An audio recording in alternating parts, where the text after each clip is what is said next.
Está vendo uma mensagem por aí, e a mensagem que o mundo tem pregado é essa: crise. Todo mundo está falando em crise. É crise na família, é crise na economia, é crise na política, tá? É crise no casamento, é crise no mundo econômico, é crise no mercado financeiro, é crise nas empresas, é palavra dizendo que tantas empresas vai se falir, vai fechar, tantas outras não sei o quê, né? Vai demitir funcionário. Essa é a palavra que o mundo tem pregado. Mas eu admiro o meu pastor, o apóstolo Doriel. Ele é um homem que acredita em Deus, e nós aprendemos com ele, sem precisar dele pregar, a fé que ele tem. Acho que o meu pastor é o único homem na face da terra que tem 2 artérias no coração. Entendeu? Não é aquelas 2 que normais não, viu? Tá? Ele teve um problema cardíaco, foi no médico, e o médico falou com o senhor: para tudo, está aposentado, o senhor tem poucos anos de vida, para de tomar café, que ele gosta muito de café, para de pregar, para de viajar. Ele disse: quem falou isso, doutor? Ele disse: eu estou falando para o senhor como autoridade, eu sou médico. O senhor está falando, mas Deus não falou isso comigo. E ele foi orar. O médico: então tudo bem, a vida é sua. E ele foi buscar Deus. E quando ele voltou no médico, que fez uns exames, o médico falou: não sei como é que o senhor está sobrevivendo, porque as suas artérias não estão funcionando. O seu coração não está funcionando praticamente. Não é o coração não, as artérias, não está circulando sangue aqui. Como que o senhor está vivo ainda? Foi fazer um exame mais profundo, isso aqui já ouvi falar, e acredito profundamente nisso. Entendeu? Tinham outras artérias por trás. Eu acho que ele é o único, ele é um homem de fé. E ainda vai viver muitos anos. É um homem que acredita no poder de Deus. Você acredita em Deus?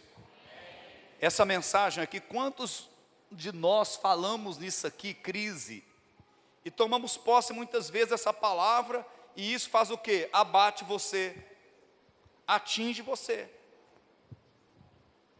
Atinge, porque quando Jó fala assim: aquilo que eu temia, isso foi o que me aconteceu. Então os temores que a gente tem acabam acontecendo com a gente, entendeu? Por exemplo, alguém que anda com medo no trânsito: eu tenho medo de dirigir carro, eu tenho medo disso, eu tenho medo de assalto, eu tenho medo de bater o carro, entendeu? Toda pessoa que anda com medo em alguma coisa, acaba acontecendo com ele, né?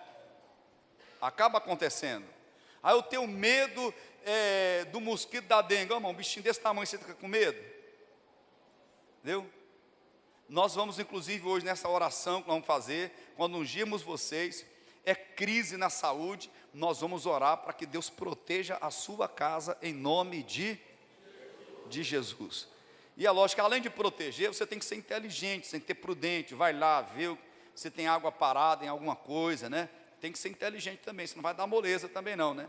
É igual abrir brecha para o diabo entrar na sua vida, né? Então deve abrir brecha, amém? Então a mensagem hoje é sobre isso, prosperando em tempos de crise. Olha, meus irmãos, período difícil na vida de uma pessoa ou de uma sociedade,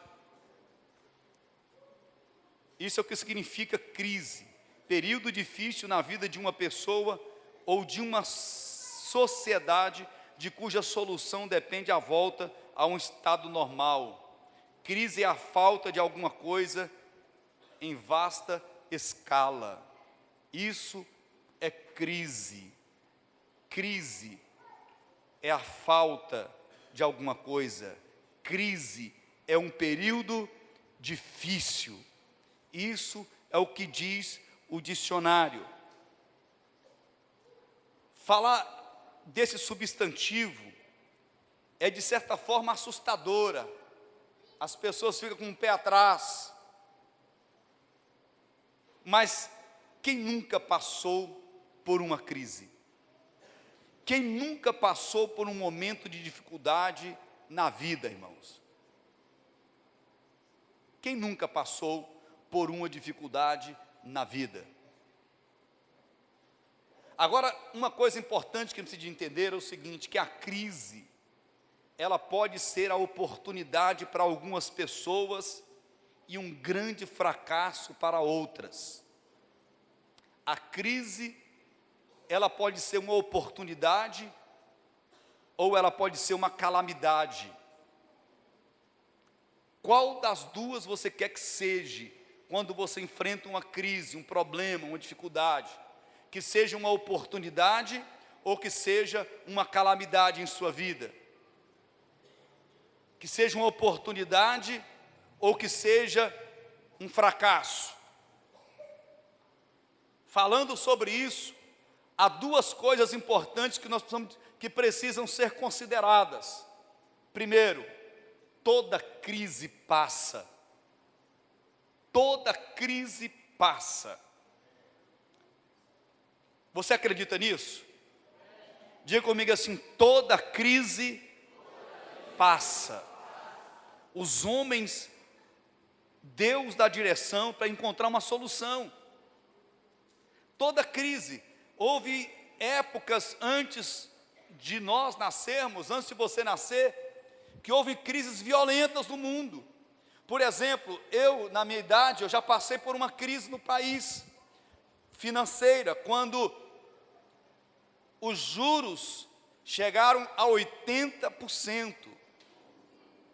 As pessoas preferiam vender suas casas, vender os seus carros e colocar na caderneta de poupança. Você já imaginou qual é a caderneta de poupança hoje que dá um lucro, um rendimento mensal de 80%?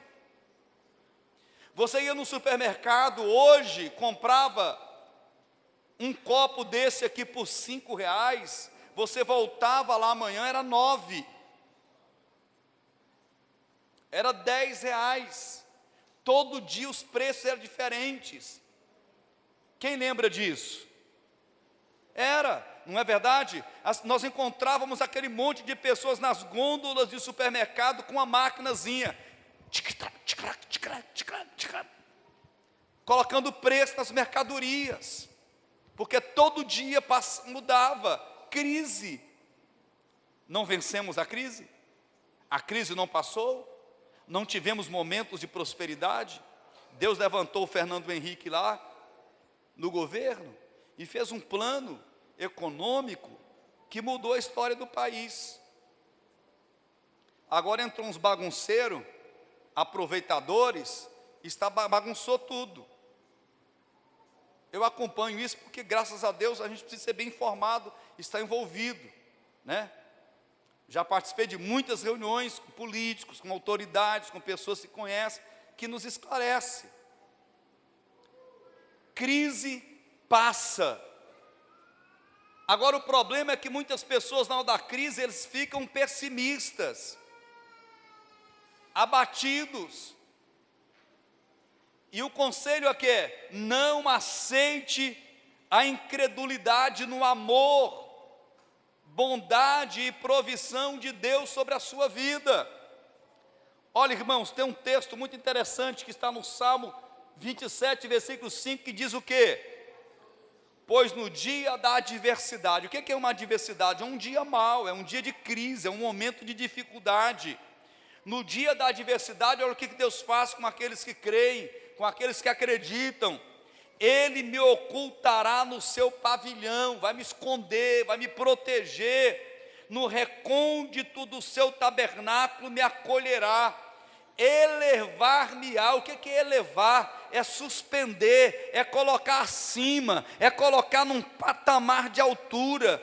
Irmãos, é isso que Deus está dizendo para aqueles que acreditam nele, no momento da crise, no momento da dificuldade, no momento do dia difícil, no momento da situação complicada.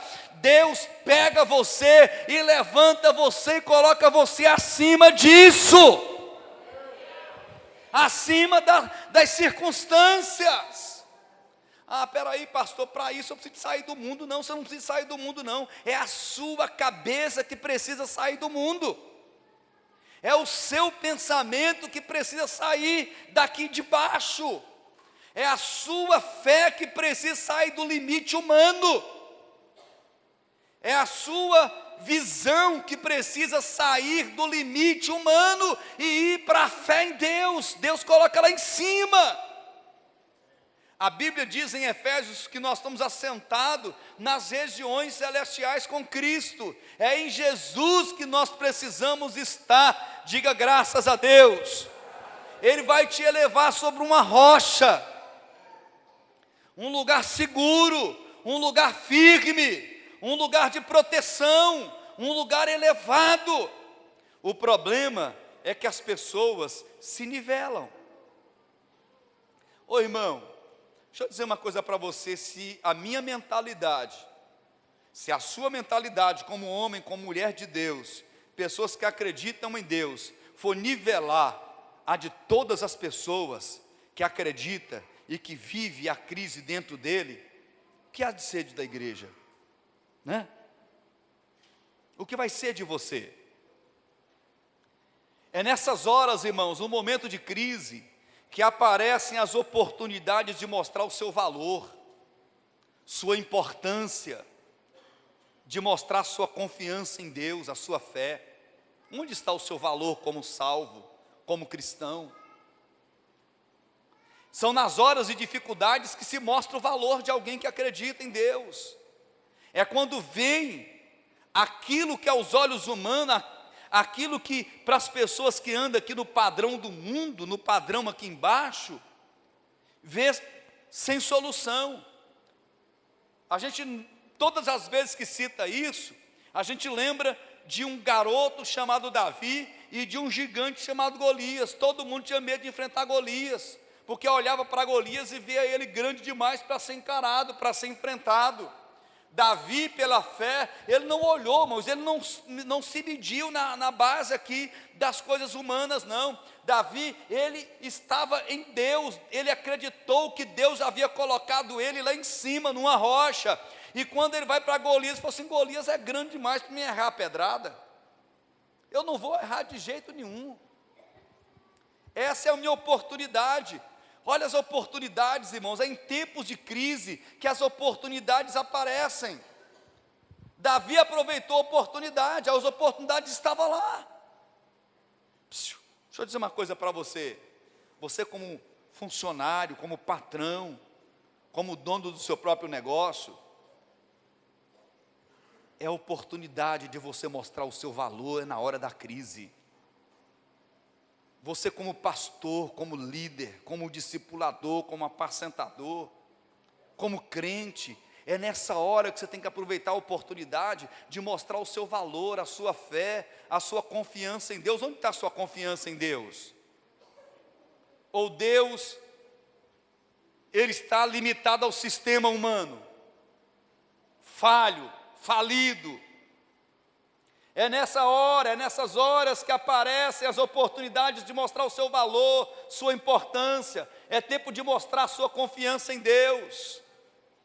A segunda coisa, irmão, primeira é que toda crise passa. A segunda é, aprenda com ela. Aprenda com ela.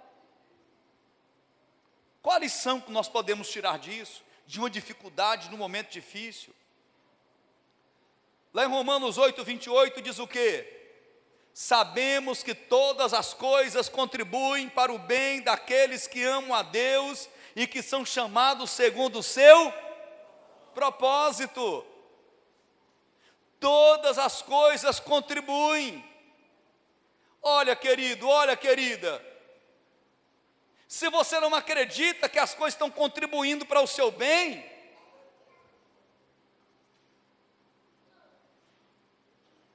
mude a sua fé. Mude a sua mentalidade. Analise, compara o que você está pensando com aquilo que Deus pensa. Compara as suas atitudes com aquilo que Deus planejou.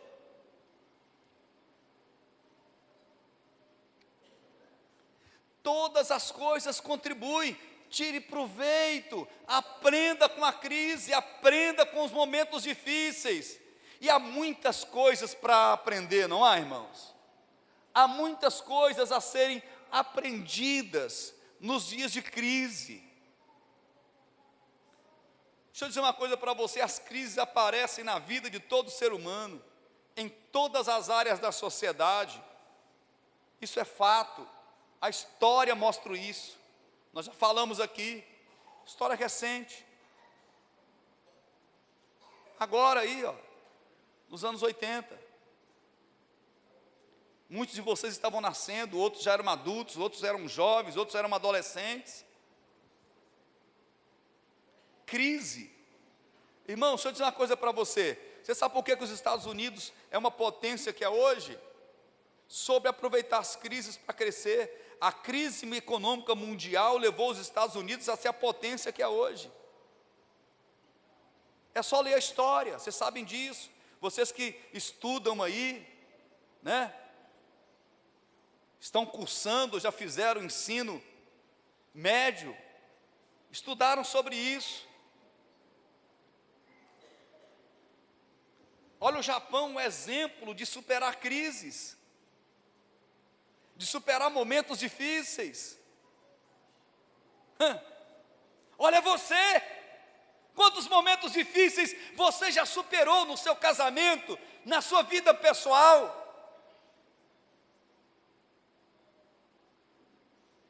Até crianças aqui já passaram por momentos de crise na vida, momento difícil. Já pensou o dia que a mamãe colocou você de castigo porque você errou? Você tirou lição disso?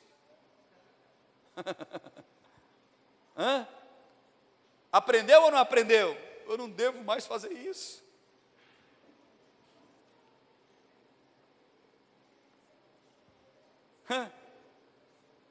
A crise aparece na vida de todo ser humano, irmãos. Quantas crises já existiram aí, e o ser humano conseguiu superar tudo. Irmãos, você sabe, muitos de nós aqui,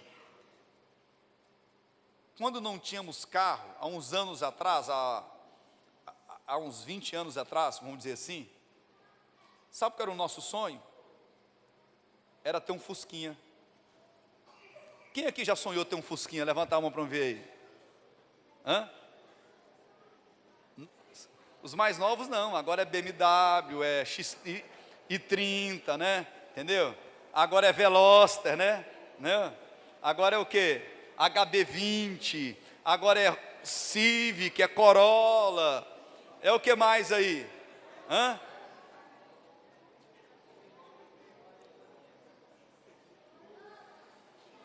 É só carrão top, né? Mas sabe por que muitos nós desejamos um Fusquinha? Porque no tempo de crise alguém lá foi lá e inventou o Fusquinha, e depois que passou a crise, a empresa aproveitou, depois que passou a Segunda Guerra Mundial, a empresa, a Volkswagen, aproveitou e firmou o Fusquinha no mercado. Até hoje o Fusquinha está aí, superou a crise, até um carro, quanto mais você, ô cabeção.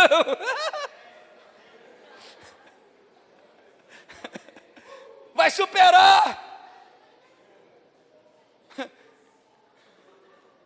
O computador, irmãos, como surgiu o computador, vocês sabem? O dele deve saber muito bem a história do computador aí, né? Entendeu? O computador surgiu na época da Guerra Fria, né? Da guerra de informações. Aí foi se criando as máquinas e tal, né? Para armazenar informações e tal, veio, irmão, saiu de uma crise. Quem não tem computador em casa aqui, levanta a mão. Quem não tem? Não tem ainda? Mas vai ter ainda, né? Oi, Itamar, ninguém é velho demais que não possa ter um, meu filho.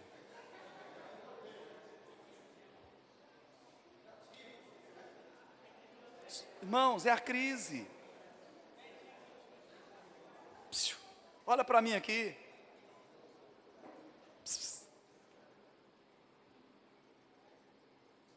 Tem muitas maneiras de você encarar esse negócio chamado crise, irmãos. Ou de cabeça baixa, parecendo Ou ficar disfarçado igual aquele passarinho, né? Que ele fica igual no toco, ele fica assim, ó. Hã? Urutau. Lá em Minas a gente chamava de João Bobo.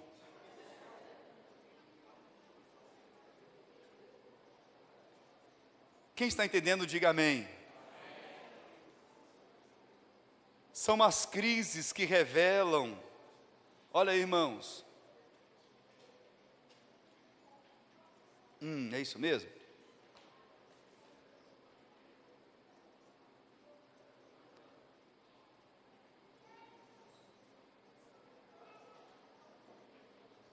Deixa eu voltar aqui para mim.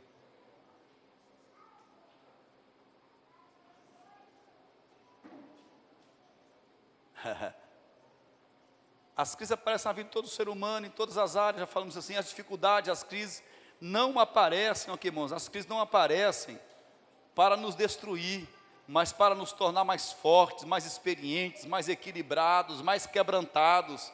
Ela vem para provar nossas prioridades, nossos valores cristãos. Tudo vai depender de como você lida com as coisas como crente, como salvo. Como você está lidando? As crises vêm para provar você, o seu valor. Ela vem para te tornar mais forte, mais experiente, mais equilibrado. Você vai saber onde colocar a mão.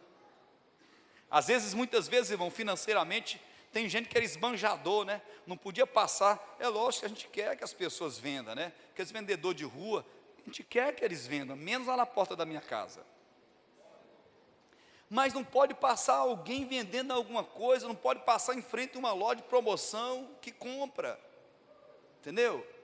Às vezes sem precisar, sem necessidade. É esbanjador, é esbanjadora, é gastador, é gastadora. As crises vêm para ensinar você a se organizar, para você saber que nós temos que aprender com as formigas,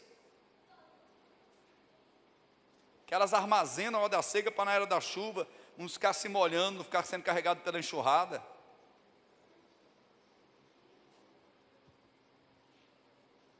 As crises vêm, irmãos, para nos quebrantar, para nos tornar mais equilibrados. Ela vem para provar nossas prioridades, ela vem para provar nossos valores.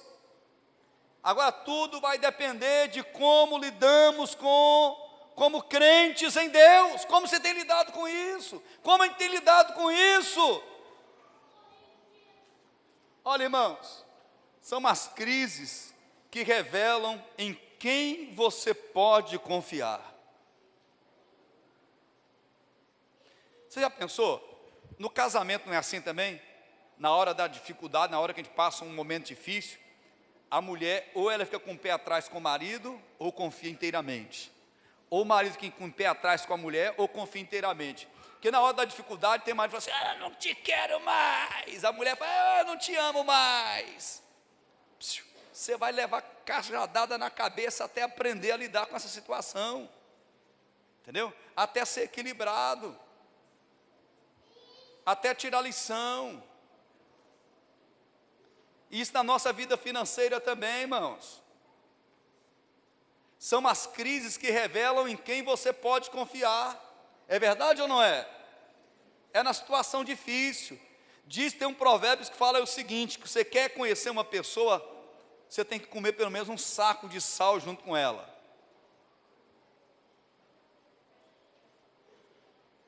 E olha, principalmente agora, com essa questão que reduzindo a quantidade de sódio aí, que vai demorar mais tempo ainda, né, para comer um saco de sal. É verdade ou não é, irmãos? Crise. Irmãos, olha aqui, ó, talvez não dê para você ler direito aqui. Lucas capítulo 16, do verso 10 a seguir, diz assim, ó, quem é fiel no pouco, é o que, pessoal? É fiel onde? No muito. Quem é injusto no pouco, é o que? No muito. Verso 11, se pois não vos tornastes fiéis na aplicação das riquezas de origem justa, quem vos confiará a verdadeira riqueza? Se não vos tornastes fiéis na aplicação do alheio, quem vos dará o que é vosso? Ninguém pode servir a dois senhores. Ninguém pode servir a dois senhores, porque ou há de aborrecer-se de um e amar o outro, ou se devotará a um e desprezará o outro. Não podeis servir a Deus e às riquezas. Vai revelar em quem você pode confiar. Vai revelar quem é fiel de verdade. A crise revela quem é fiel. A crise revela em quem nós confiamos. Se na derrota ou na vitória. Se na palavra de pessoas que não conhecem Deus ou na palavra de Deus. É a crise que revela em quem nós podemos confiar. Irmãos, deixa eu te falar uma coisa para você. Isso aqui é interessante, ó, o uso dos bens materiais é um teste de caráter.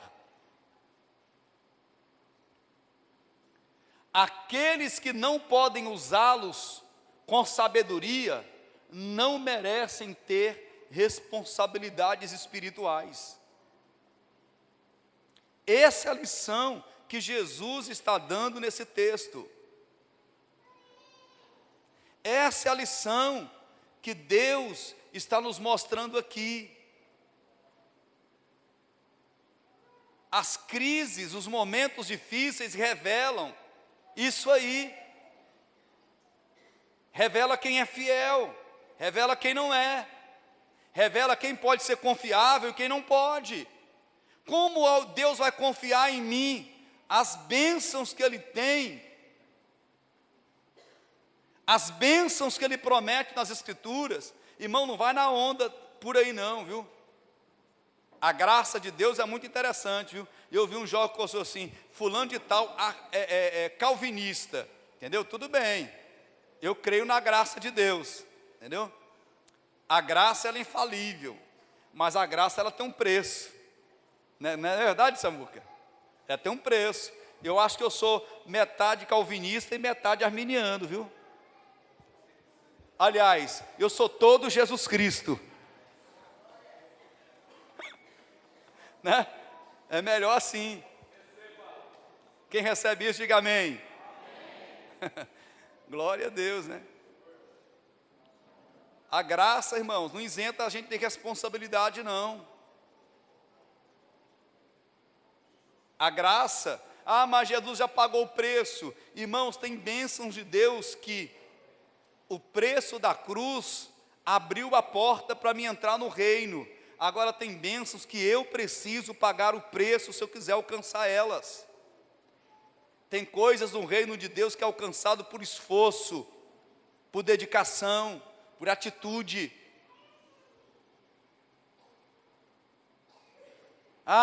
Jesus pagou o preço. Jesus pagou o preço para perdoar os seus pecados, os nossos pecados, para nos salvar. Mas você quer prosperar, você quer vencer, tem que ter atitudes. O uso dos bens materiais revela o nosso caráter, irmãos. Revela quem nós somos.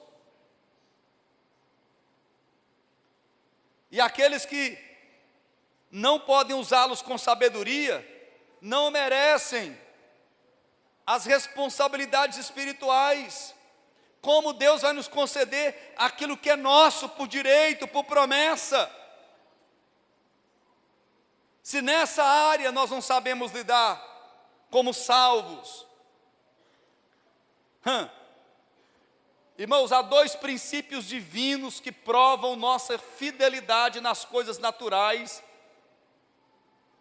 e o Todo-Poderoso Deus, Criador dos céus e da terra, para que o Todo-Poderoso Deus, Criador dos céus e da terra, possa nos abençoar. Quais são esses dois princípios divinos? Que são coisas naturais e faz que o Todo-Poderoso Deus, o Criador dos céus e da terra, possa nos abençoar. Quais são esses dois princípios? Vamos lá, existem dois princípios estabelecidos por Deus. Você pode olhar para mim e dizer assim, pastor, eu não acredito nisso. Tudo bem, não tem problema. Mas eu aconselho você, e eu quero que você pegue isso e coloque no seu coração, como algo de Deus para a sua vida, para fazer com que você saia lá na frente abençoado e vencedor. Amém ou não amém? Vamos lá, quais são esses dois princípios divinos? Primeiro, dízimos. Dízimos. Malaquias capítulo 3, versículo 10 está escrito, trazei todos os dízimos à casa do tesouro para que haja mantimento na minha casa. Provai-me nisto, diz o Senhor dos exércitos, se eu não vos abrir a janela do céu e não derramar sobre vós uma bênção sem medida. Quem escreveu isso? Foi o Lula? A Dilma? Barack Obama? O príncipe da Espanha? A rainha da Inglaterra? Quem escreveu isso? Foi algum pastor, invenção de algum pastor, de algum bispo, de algum apóstolo? Não, irmãos, isso é palavra de Deus, para a minha vida, para a sua vida. Isso é um princípio divino para lidarmos com a situação financeira. Se você for prestar atenção, Deus fala, olha, na hora da dificuldade, vocês deixaram de dizimar, deixaram de ofertar. Esse é um princípio divino que vai te abençoar, que vai abençoar a sua vida. Quem escreveu isso aqui, hein? Desculpe, tá? Dízimo garante sua proteção. É a chave que abre as janelas dos céus, e janelas só abrem por dentro. Já parou para pensar nisso? Porta não, você tem uma chave e abre por fora. Mas quem abre janela? É quem está por dentro. Desculpe o dízimo ali, tá, irmãos?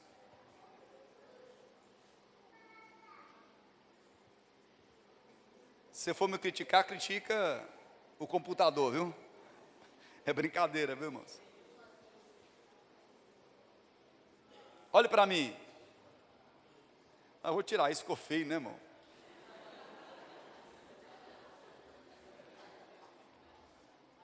Olhe para mim aqui. Janelas abrem por onde? Só quem entra pela janela, pelo lado de fora, é ladrão, irmãos. É arrombador. É gente que não é da casa.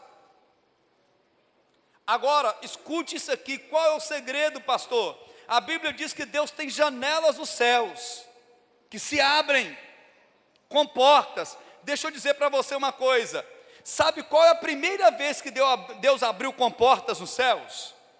Foi para destruir a humanidade lá em Gênesis. E tudo que Deus cria, tudo que Deus faz, Ele não desmancha, ficou as comportas. Aí Deus está dizendo o seguinte, eu abri as comportas para destruir a humanidade por causa do pecado, mas agora eu vou usar essas mesmas comportas dos céus para abençoar aqueles que são fiéis. É bênção sem medida.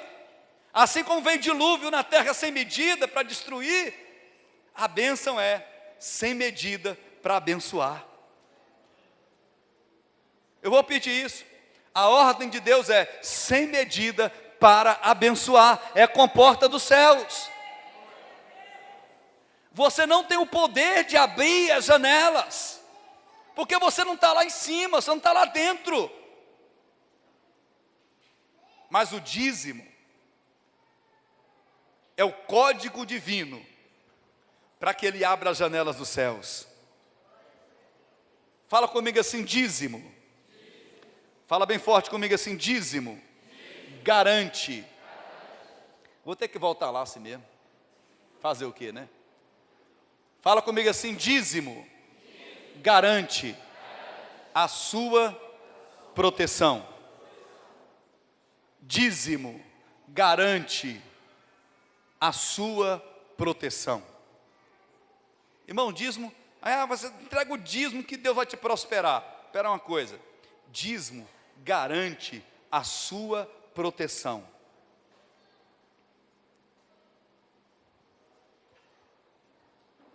É isso mesmo. Dízimo garante a sua estabilidade. Irmãos, preste atenção aqui, comigo aqui. Todas as pessoas, quando elas começam a abandonar Jesus, qual a primeira coisa que elas fazem? Deixam de dizimar. É uma das primeiras coisas que o inimigo começa a colocar no coração da pessoa que está perdendo a fé, não dizima.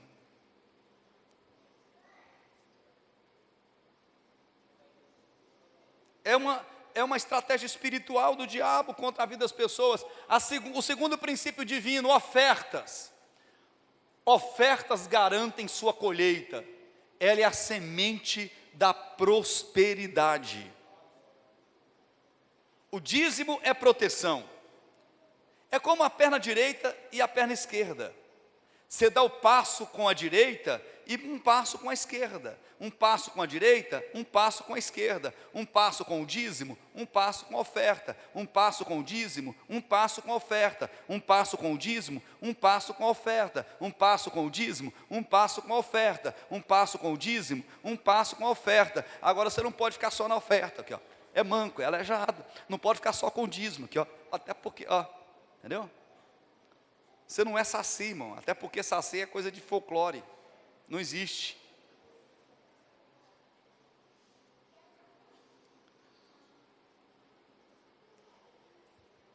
Não seja. Irmãos, quem está entendendo, diga amém. Amém.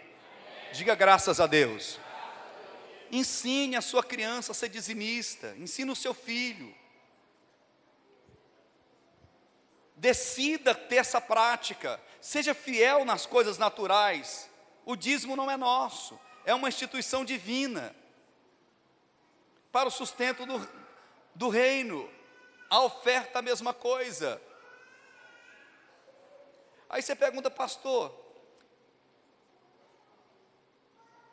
voltando um pouco no dízimo. Dízimo tem quantidade? Tem quantidade? Tem. A palavra dízimo em todos os idiomas significa 10% de toda a nossa renda. Pastor, dízimo é coisa do Antigo Testamento? Não. Não.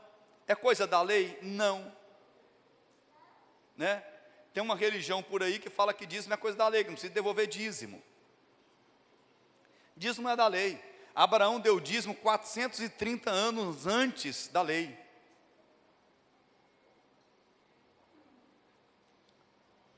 Lá em Hebreus fala que aqui recebem dízimos homens mortais.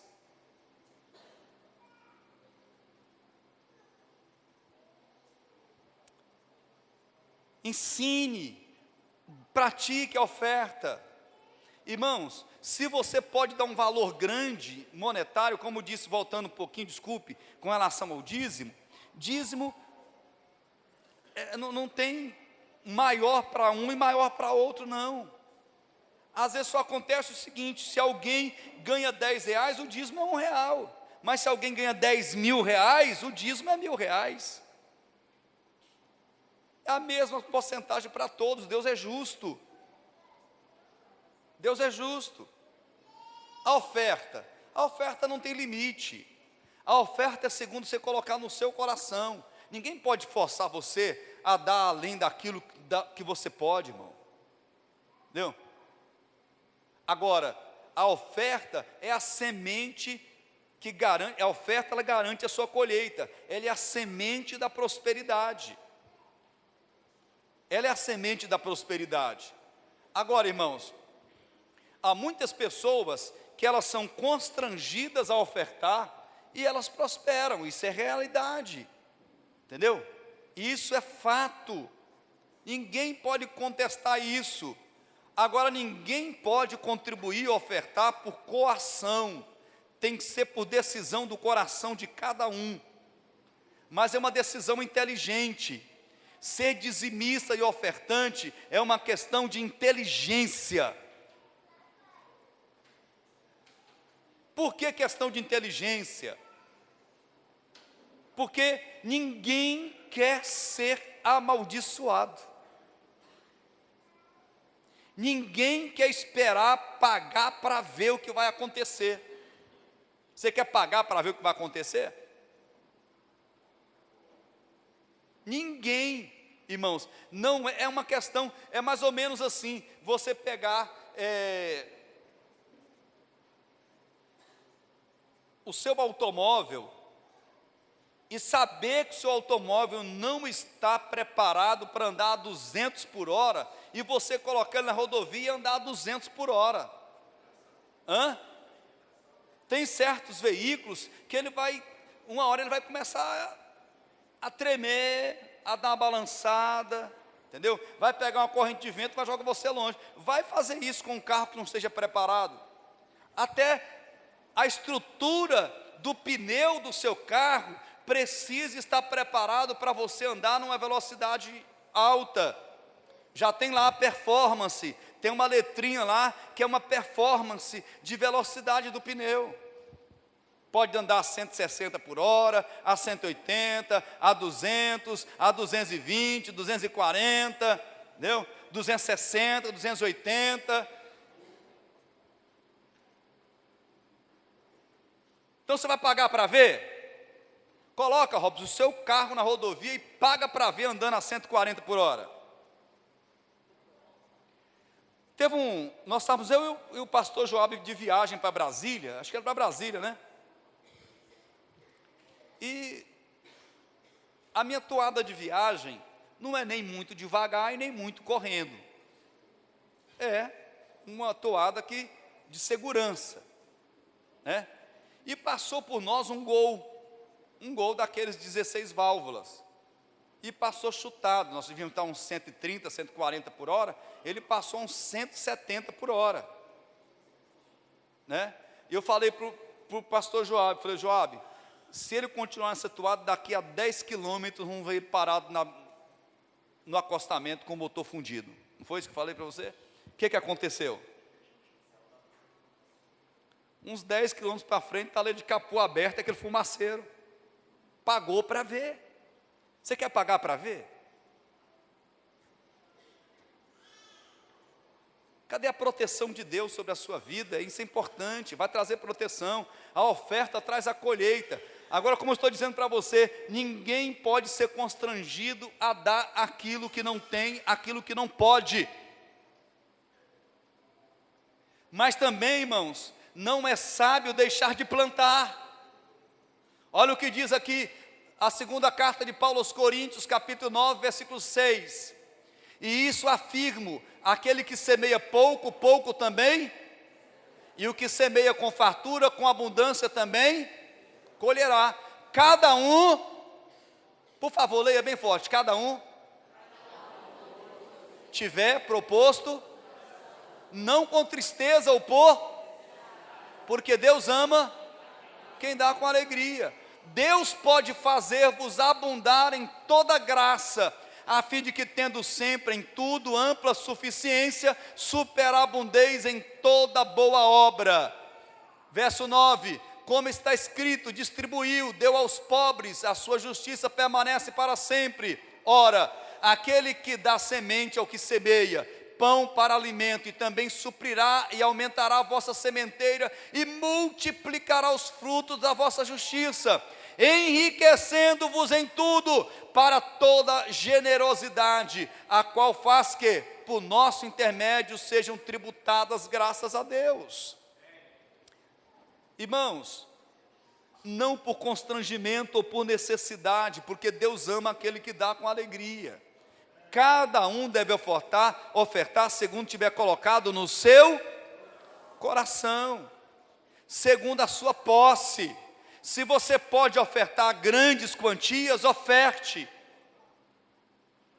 Irmãos, quando vem alguém aqui, faz uma conferência e convida você, desafia você, olha, aqui tem alguém aqui que pode dar uma oferta de R$1.000, e você vem dizendo que foi Deus que falou com você, que para você vir à frente.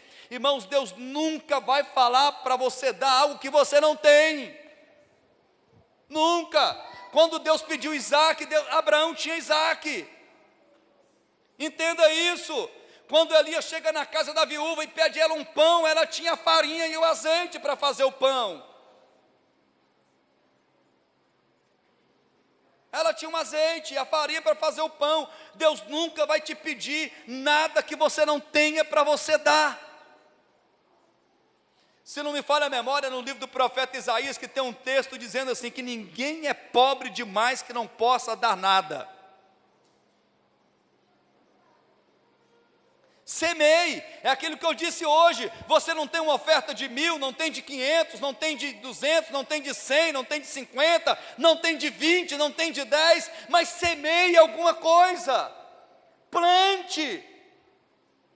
Nunca deixe de semear, nunca deixe de plantar. Jovens, eu sou de uma geração que nós plantávamos, ajudávamos em casa e plantávamos. E muito, e até hoje nós plantamos. Nada é mais desafiador para nós que esses dois princípios, quando estamos diante de uma crise financeira. Olhe para mim, irmãos. É desafiador, não é? Sim ou não? Vocês concordam comigo? Não tem nada mais desafiador na área financeira de uma pessoa do que esse princípio, principalmente quando estamos enfrentando um período de crise, o mundo aí pregando essa crise. Nesse ponto somos desafiados a decidir em quem vamos confiar. Agora isso é que agora nós somos desafiados em quem vamos acreditar. Em quem você vai acreditar?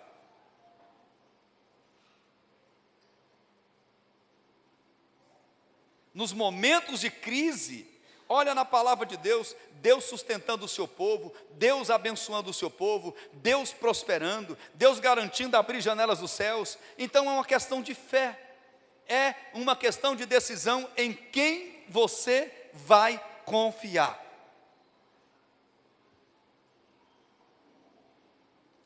A mesma Bíblia, uma coisa interessante sobre a área financeira, sobre números, vamos lá? Deixa eu mostrar para vocês, ó. A mesma Bíblia que nos fala de fé, de salvação, de intimidade com Deus, também fala sobre dinheiro e coisas relacionadas a negócios que envolvem dinheiro. Segundo uma pesquisa que encontrei, existem cerca de 215 versículos sobre fé, 389 sobre salvação e sobre dinheiro, riquezas e negócios, 2.084 versículos na Bíblia. 10 vezes mais. Jesus contou 28 parábolas nos evangelhos, sendo que 16, ou seja, mais da metade, falam de negócios, dinheiro e riquezas. Então Jesus estava interessado em dinheiro? Não. Jesus estava interessado no meu coração, no seu coração, na sua vida. Jesus não estava interessado em dinheiro, não. Estava interessado no seu coração. Se algo que concorre com Deus, que concorre com a sua fé, é o tal de dinheiro. Olha o que está escrito aqui em Mateus 6, do 19 a 21.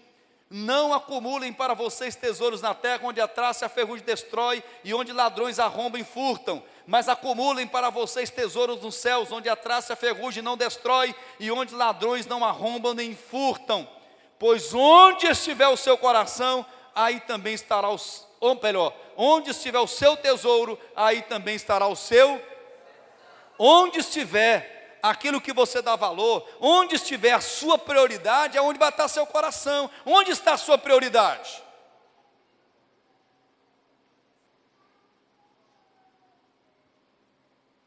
Onde está a sua prioridade? Irmãos, presta atenção, se você fizer da prestação do seu carro a sua prioridade, se você fizer do seu gasto a sua prioridade, se você fizer do seu compromisso pessoal a sua prioridade, você está dizendo para Deus, Deus, é o seguinte, eu me viro com a minha vida, o Senhor está fora. Irmãos, ter Deus fora não é um bom negócio. Quem está compreendendo, diga amém. Amém. Se existe algo que valorizamos, que é importante para nós, independente do que for, o nosso coração irá atrás dele. É verdade ou não é? Quem já fez loucura aí por coisas que estavam dentro do seu coração? Só eu vou atrás, eu vou batalhar, eu vou conseguir, eu quero. Entendeu? Você vai atrás, não mede esforços. E Satanás sabe disso, sabia disso? Por exemplo, quando ele vai tentar Jó, ele chega diante de Deus, ele fala para Deus o quê? Deus, está vendo, o Senhor enche Jó de tudo que é bom. Tira dele para ver se ele não vai blasfemar contra o Senhor. Tirou as riquezas, tirou filho, tirou bens materiais de Jó, e a Bíblia diz que mesmo assim Jó não abriu a sua boca e pecou contra Deus. Aí ele chega assim, tudo bem, o Senhor te permitiu que eu tirasse dele as riquezas, tirasse dele o dinheiro, tirasse dele a família, tirasse dele os seus bens, mas toca na saúde dele para ver uma coisa: tudo que o homem tem, disse Satanás, dará pela sua saúde. Não é um bem para você? Tem gente que vai atrás, está doente, irmão, entendeu? Faz qualquer coisa que for possível para ter saúde, é verdade ou não é? Entendeu? Se falar para ele que lama de esgoto cura câncer, vai tomar. Eu estou falando para você. Não, se aparecer, desculpe, irmão, é terrível, é nojento isso.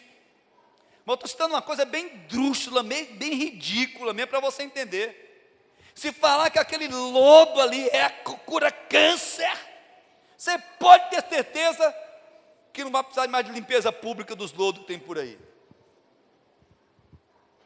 Porque é uma necessidade, irmão, urgente de alguém. O coração dele vai estar na saúde. Se o teu coração está em ganhar dinheiro, é assim que você vai viver. Se o teu coração está em agradar alguém, é assim que você vai viver. Mas se o teu coração é de Deus, agrada a Deus. Porque onde estiver o tesouro, o teu tesouro, o teu coração vai atrás. Olha só, engano, né?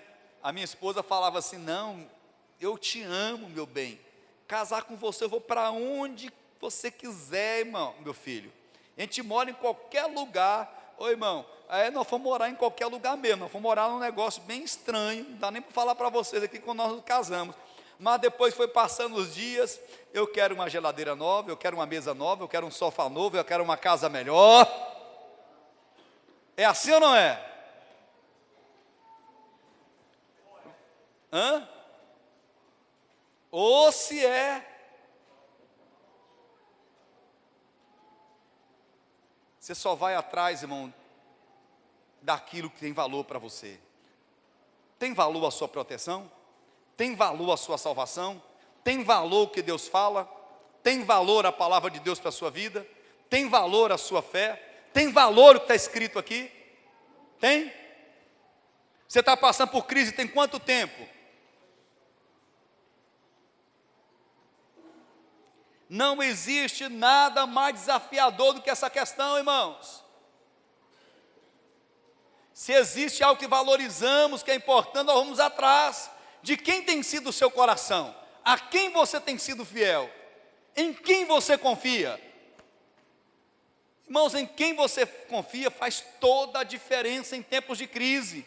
Isso revela toda a nossa trajetória futura com Deus.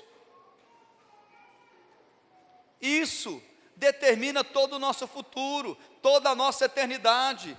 Deus não vai entregar para a nossa vida, para nossas mãos, as suas promessas, se nós não decidirmos nas coisas simples, nas coisas que concorrem com Deus. Isso é uma coisa que concorre com Deus, irmãos. É o dinheiro. Tem pessoas que não fazem as coisas porque falta dinheiro, não participam de alguma coisa.